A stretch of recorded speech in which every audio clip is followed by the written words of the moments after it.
जय हिंद दोस्तों, मैं सूरज चौहान स्वागत करता हूं एक बार फिर आपके अपने यूट्यूब चैनल राज अकेडमी दीवा में। आज हम शुरुआत करेंगे, चर्चा करेंगे नए चैप्टर की। चैप्टर का नाम है चैप्टर नंबर 7 ह्यूमन सेटलमेंट।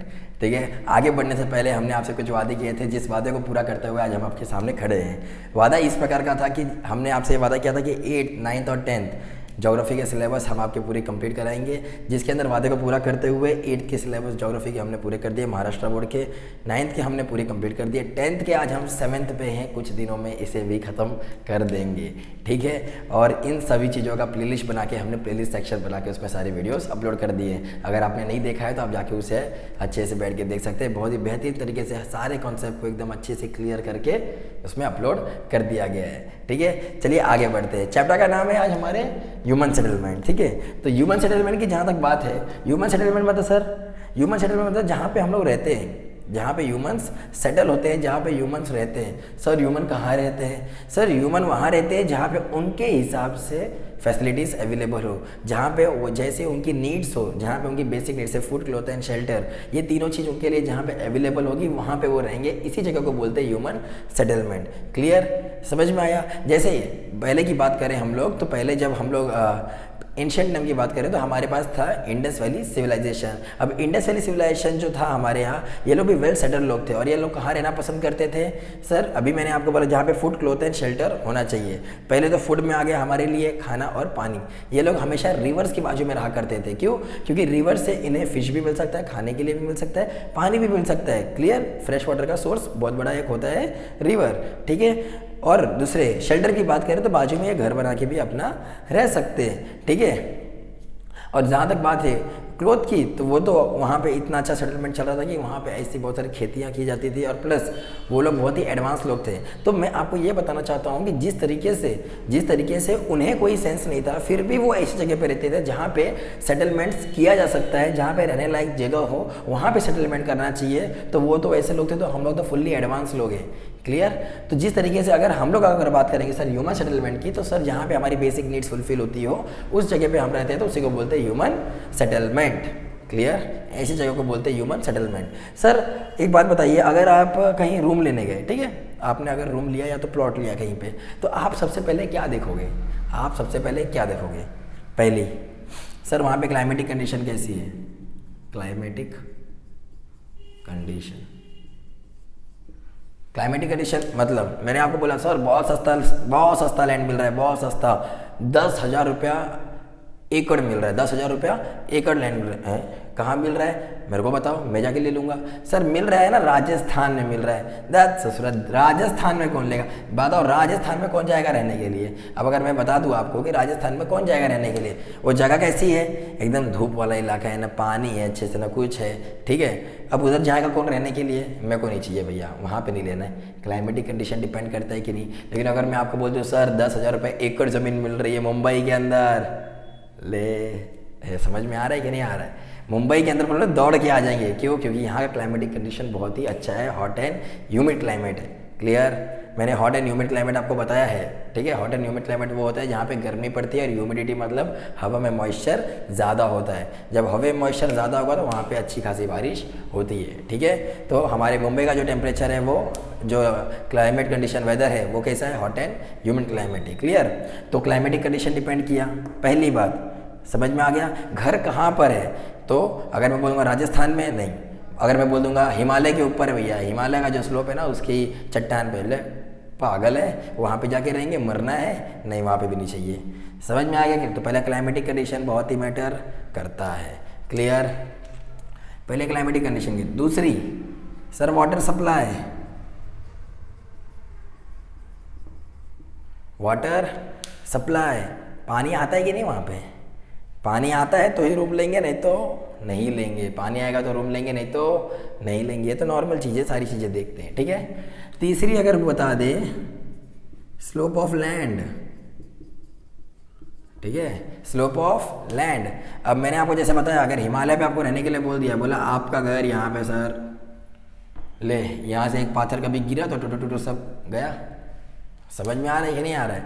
यहाँ से बात है। और पहली बात, यहाँ से मेरे को कौन सी रेलवे की फैसिलिटी मिलने वाली है, रोड की फैसिलिटी मिलने वाली है, ट्रांसपोर्ट की फैसिलिटी मिलने वाली है? कौन सी फैसिलिटी मिलने वाली है कि जो मैं यहाँ पे रूम लूँगा पहाड़ पे? नहीं लूँगा। देखिए एक दूसरे से क्या है, जॉइंट है, ठीक है। इससे पहले हमने बात किया था पॉपुलेशन की, और उसमें भी मैंने आपको सेटलमेंट बताए थे कि किस वजह से कहाँ पे पॉपुलेशन नहीं है और किस वजह से पॉपुलेशन यहाँ पे ज़्यादा है। उसी चीज़ को बस आगे बढ़ते हुए वही चीज़ को बस दूसरी भाषा में ह्यूमन सेटलमेंट नाम दे दिया गया, और ह्यूमन सेटलमेंट में वही चीज़ें वापस आपको बताऊँगा कि कहाँ पर रहते हैं कहाँ पर नहीं रहते, ठीक है। ये आपको समझ में आ गया। नंबर 1 पे क्लाइमेट कंडीशन, गर्म ठंडा, बाढ़ बीड़ तो नहीं आता ना भैया। दूसरा water supply, sir water supply मतलब पानी आता है कि नहीं आता है। तीसरा स्लोप ऑफ लैंड, अच्छा स्लोप ऑफ लैंड। और अगर मैं आपको ये बोल दूं कि सर वैली है ना, वैली के बीच में आपका घर है, वैली के बीच में आपका घर है, मतलब जो भी बारिश हुई यहाँ से सीम क्या आएगा, पहले मेरा घर जाएगा। इसमें तो पहले मेरा घर जाएगा, बाद में 80,000 के जूते जाएंगे। समझ में आया कि नहीं आया, क्लियर। तो जिस हिसाब से अगर यहाँ पे तो मैं अपना स्लोप भी देख के लूँगा, जगह भी देख के लूँगा, वाटर सप्लाई है वो भी देख के लूँगा, क्लाइमेट, सारी जगह जहाँ पे फुलफिल हो वही लूँगा। लेकिन अगर सर मेरे को पानी तो भरपूर मिला, लेकिन ये सब नहीं है भैया। स्लोप ऑफ लैंड मतलब वहाँ पे मेरे को पहाड़ पे दे रहा है, क्लाइमेटिक कंडीशन वहाँ पे हमेशा बारिश बहती रहती है, घर में पानी आता रहता है, पानी तो भरपूर है, लेकिन क्लाइमेटिक कंडीशन बेकार है, फ्लड आते रहते हैं, तो नहीं लेना घर। तो मुझे तो नहीं लेना है घर, आपका तो पता नहीं, लेकिन मुझे तो घर नहीं लेना है, ठीक है। क्योंकि जब तक ये मेरी सारी डिमांड फुलफिल नहीं होगी तब तक मैं घर नहीं लूँगा, clear. Last but not least, इसका नाम है लेवल ऑफ डेवलपमेंट। क्या नाम है, लेवल ऑफ डेवलपमेंट। अब लेवल ऑफ डेवलपमेंट क्या होता है सर? सर आपने देख लिया यार का क्लाइमेट कंडीशन कैसा है, बहुत बढ़िया है, मुंबई का बहुत बढ़िया है। सर आपने देख लिया वाटर सप्लाई बहुत बढ़िया है सर, बहुत अच्छा आता है पानी। Sir slope of land sir बराबर है, प्लेन पे है, पहाड़ प्लाट्यू पे नहीं है, मेरे को प्लेन पे दिया गया है, एकदम सही, तीनों मिल गए मेरे को। सर लेवल ऑफ डेवलपमेंट, चलो यार सर ये सारी चीज़ें तो मिल गई, चलो बहुत अच्छी बात है, लेकिन एक चीज़ पता करना कि आपके आजू बाजू में डेवलपमेंट हुआ है कि नहीं हुआ है, लेवल ऑफ डेवलपमेंट हुआ है कि नहीं हुआ है। इसका मतलब क्या वहाँ पे स्कूल्स कॉलेजेस हैं, क्या वहाँ पे हेल्थ फैसिलिटीज़ है, हॉस्पिटल्स हैं, क्या वहाँ पे पार्क्स हैं, क्या वहाँ पे अच्छे ट्रांसपोर्टेशन और मार्केट से कनेक्टिविटी है कि नहीं है बराबर, क्या वहाँ पे रेलवे है कि नहीं, क्या वहाँ पे बाजू में एयरपोर्ट है कि नहीं, ये सारी चीज़ें, क्या वहाँ पे बड़े मॉल्स है कि नहीं, मार्केट है कि नज़दीकी मार्केट है कि नहीं, ये सारी चीज़ें फिर आपकी इस पर डिपेंड करती है। और जहाँ पर ये सारी चीज़ें मिलेगी आपको भरपूर, वहाँ का रेट घर का बहुत ज़्यादा होगा, हाउसेस का घर वहाँ पे बहुत ज़्यादा होगा। हाँ जहाँ पे नहीं मिलेगी, एक दो गायब रहेगा, तो वहाँ पे रेट एकदम कम रहेगा। समझ में आ गया, समझा। यही वो सारे फैक्टर्स थे जिसके ऊपर ह्यूमन सेटलमेंट डिपेंड करता है। समझ में आ गया, यही वो सारे फैक्टर्स थे जिसके ऊपर ह्यूमन सेटलमेंट्स डिपेंड करता है, क्लियर। आते हैं अपने फिर से वही कलाकृति पे, अपने कलाकृति पे आ जाए। थोड़ा सा इसे मुझे साइड में लिखना चाहिए था, ठीक है चलेगा, थोड़ा सा समझने लायक यहाँ पे हम आपके लिए थोड़ा सा बना देते हैं।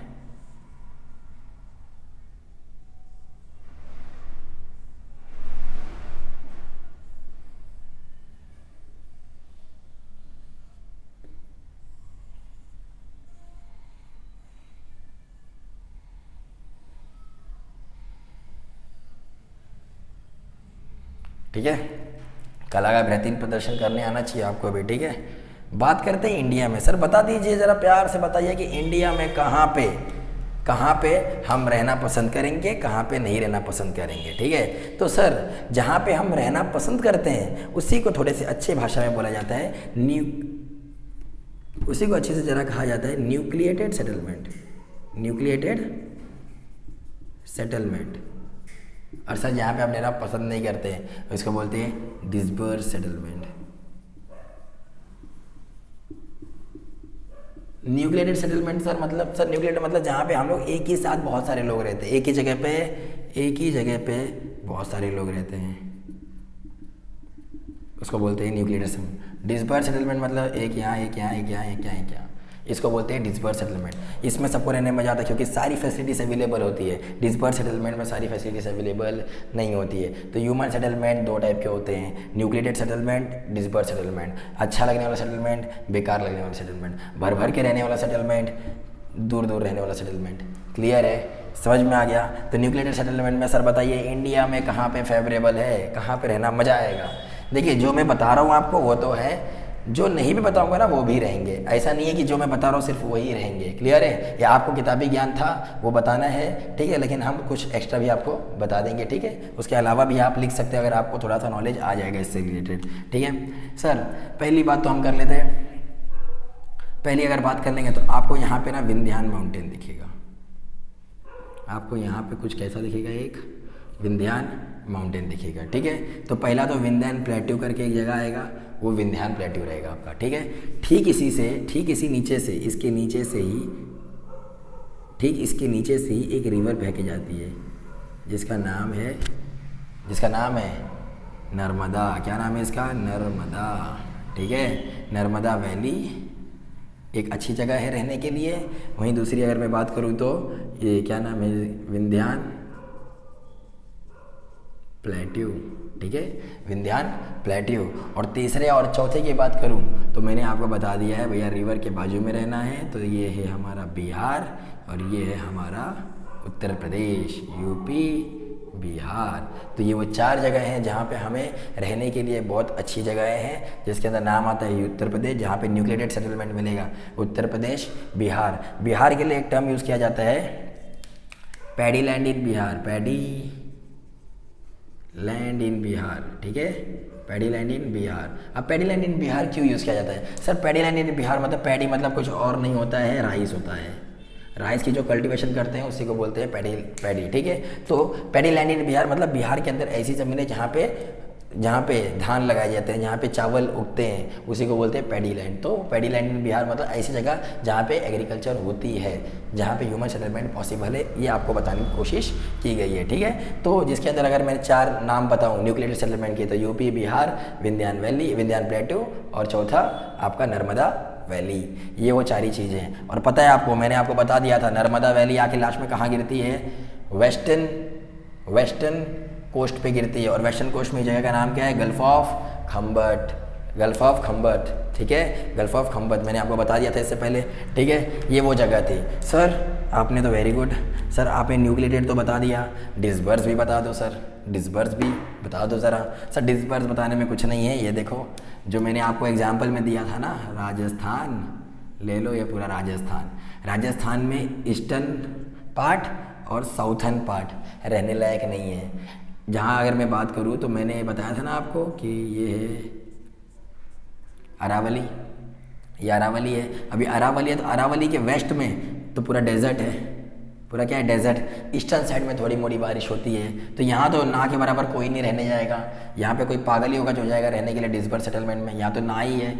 यहाँ पे भैया, यहाँ पे ईस्टर्न साइड में और साउथर्न साइड में इतना अच्छा खासा रहने लायक जगह नहीं है, तो आंसर आएगा डिस्बर्स सेटलमेंट में। और दूसरा अगर मैं आपको बात करूँ तो ये हिमालय की बात कर लो, हिमालय की बात कर लो, ठीक है। अगर आपको कोई पूछा जाएगा कि बताओ इंडिया के अंदर डिस्बर्स सेटलमेंट कहाँ मिलेंगे, तो बोलना eastern and southern part of Rajasthan and last but not least Himalaya.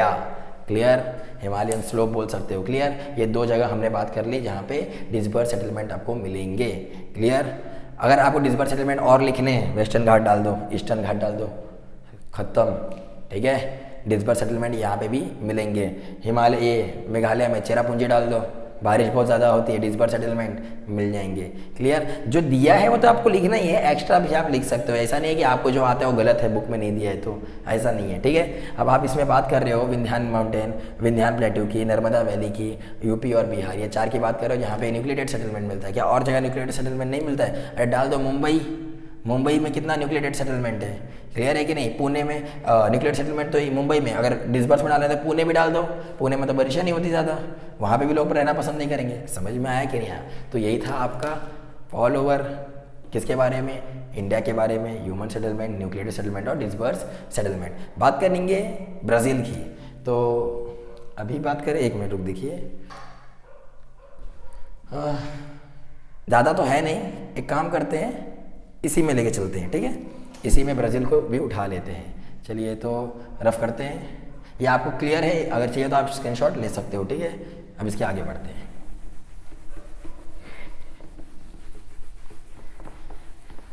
देखिए कुछ नहीं है, जो मैंने आपको ये सारी चीज़ें समझाई, बस उठा के डालना है कहाँ पे? ब्राज़ील में डालना है। कहाँ उठा के डालना है? ब्राज़ील। बनाते हैं एक लॉलीपॉप,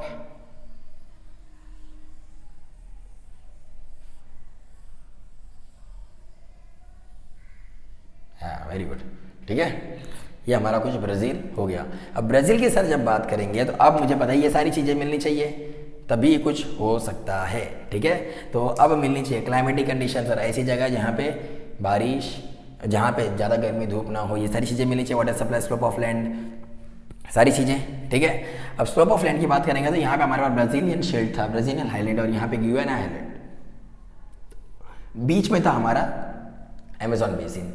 कहाँ रहेगा आदमी, ज़्यादा पॉपुलेशन कहाँ थी बताइए मेरे को, सबसे ज़्यादा पॉपुलेशन कहाँ थी सर, ईस्टर्न कोस्ट में थी। सबसे ज़्यादा पॉपुलेशन कहाँ थी, ईस्टर्न कोस्ट में, और ज़्यादा डेंसली पॉपुलेटेड कहाँ थी, साउथर्न कोस्ट में, साउथर्न ब्राज़ील में बोल सकते हो। ठीक है, क्लियर, तो साउथर्न ब्राज़ील में थी। तो मैं आपको बताता हूँ ये जो ग्रेट एस्कार्पमेंट हमारा बनता है, ये ग्रेट एस्कार्पमेंट, यहाँ पे पॉपुलेशन रहती है हमारी, यहाँ पे क्या रहती है, पॉपुलेशन रहती है हमारी। क्लियर, तो ईस्टर्न क्यों यहाँ पे सर पॉपुलेशन नहीं होती है सर, क्योंकि यहाँ पे ब्राज़ीलियन शील्ड है। ये तो पूरा क्या है, ब्राज़ीलियन शील्ड है, ये वाला पूरा, ये वाला है पूरा आपका गियाना हाईलैंड। बीच में जो आता है वो आपका क्या है, ये अमेजॉन बेसिन, ये गियाना हाईलैंड, ये ब्राज़ीलियन हाईलैंड, गियाना हाईलैंड, अमेजॉन बेसिन, फिर ये वाला पेंटानल, फिर नीचे वाला ये वाला है Parana Paraguay Uruguay river system, ये है हमारा। क्लियर, लेकिन आपको डेंसली पॉपुलेटेड रीजन मिलेगा कहाँ पे, यहाँ पे, कहाँ पे मिलेगा, यहाँ पे, इस जगह पे। क्लियर, साओ पोलो में, कहाँ पे, साओ पोलो में, क्या नाम है इसका, साओ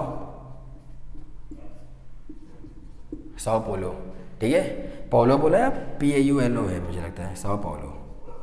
ठीक है, सबको पाला, साओ पोलो। ठीक है, तो साओ पोलो है, साओ पोलो में सबसे ज़्यादा हमें क्या मिलेगा, डेंसली पॉपुलेटेड रीजन। सर थोड़ा सा ब्राज़ील के इतिहास को भी देख लेते हैं। जब ब्राज़ील की खोज चल रही थी तो ब्राज़ील को किसने ढूंढा था, लैटिन वाले लोग ने, जो कहाँ के, यूरोप के। और ये यूरोपियन जब आए थे यहाँ पे, क्लियर, जब ये यूरोपियन ये कहाँ पे आए थे, ये ब्राज़ील के अंदर। ठीक है, तो जब ब्राज़ील में एंटर किए थे तो क्योंकि उन लोगों को पहले से ग्रेट एस्कार्पमेंट मिल गया, ये लोग पूरे के पूरे यहीं पे क्या कर दिए, बस ये आगे देखे तो भाई पूरे हाईलैंड्स और पहाड़ों से घिरा हुआ है, क्या करेंगे आगे जाके, तो सिर्फ ये लोग कहाँ गुजर गए, यहाँ पे ही रहना पसंद कर दिए। जब यहाँ पे लोग रहना पसंद किए तो जिसकी वजह से यहीं पे सेटल हो गए। जब सेटल हुए तो उनको पता चल गया भाई यहाँ पे क्लाइमेटिक कंडीशन बहुत अच्छी है, जिसके अंदर साओ पोलो में उनको बहुत अच्छा क्लाइमेट कंडीशन मिला। यहाँ पे बारिश भी होती है, यहाँ पे रिच रिसोर्स भी हैं, रिच रिसोर्सेज भी हैं, प्लस यहीं पे कॉफ़ी का प्रोडक्शन बहुत ज़्यादा किया जाता है। वर्ल्ड की कॉफ़ी बताते हैं ना, बाउल ऑफ कॉफ़ी अगर किसी को कहा जाता है वर्ल्ड में तो वो है ब्राज़ील। क्लियर, कॉफ़ी का कटोरा कहा जाता है ब्राज़ील को। क्लियर, समझ में आ गया, रिच रिसोर्सेज है, प्लस यहाँ पे आयरन ओर्स मिलते हैं, क्योंकि यहाँ पे ब्राज़ीलियन शील्ड है ना, ये ब्राज़ीलियन शील्ड पे बहुत सारे आयरन्स भी पाए जाते हैं। तो साओ पोलो एक बहुत बेहतरीन जगह था जहाँ पे इसने बहुत सारे लोगों को अपने यहाँ अट्रैक्ट किया, जिसकी वजह से यहाँ पे यार न्यूक्लिएटेड सेटलमेंट है, बहुत ज़्यादा लोग रहते हैं। समझ में आ गया। वहीं अगर ओवरऑल ब्राज़ील की बात करोगे तो इस साइड लोग डिस्पर्स सेटलमेंट में रहते हैं, कुछ यहाँ कुछ यहाँ कुछ यहाँ कुछ यहाँ कुछ यहाँ कुछ यहाँ थोड़े मोड़े लोग रहते हैं। क्लियर, क्यों रहते हैं, क्योंकि सर मैंने आपको भाई यहाँ पे ब्राज़ीलियन शील्ड है, यहाँ पे हाईलैंड है, यहाँ पे अमेजॉन बेसिन है, पेंटानल है। यहाँ पे क्यों पब्लिक रह रही है सर, क्योंकि यहाँ पे रिवर का भी सोर्स अच्छा है, पराग्वे है ना, पराग्वे है, पराना है, उरुग्वे है, ये सारी रिवर्स का सोर्स यहाँ पे बहुत अच्छे मिलते हैं, प्लस रेनफॉल भी अच्छा है यहाँ पे। क्लियर, तो यहाँ पे लोग आज बहुत रहना पसंद करते हैं। मैंने आपको बता दिया पूरे ब्राज़ील को महज 300 किलोमीटर के अंडर में ही रहना पड़ता है, जो है ये ग्रेट एस्कार्पमेंट के इस साइड वाला इलाका, कोस्टल वाला। ठीक है, समझ में आ गया। यही था आपका ओवरऑल ब्राज़ील के बारे में। क्लियर, समझ में आया कि नहीं आया। इसी तरीके से आपको करना था, इतना ही आपको जानना था न्यूक्लिएट और डिस्पर्स दोनों के बारे में, कहाँ पे कौन सी जगह है। क्लियर, अगर आपको हमारा एफर्ट अच्छा लगा हो तो हमारे वीडियो को लाइक कर सकते हैं, चैनल को सब्सक्राइब कर सकते हैं, राज अकेडमी दिया होगा अपने दोस्तों में ज़्यादा से ज़्यादा शेयर कर सकते हैं। मिलते हैं आपसे अगले पार्ट में, तब तक के लिए जय हिंद।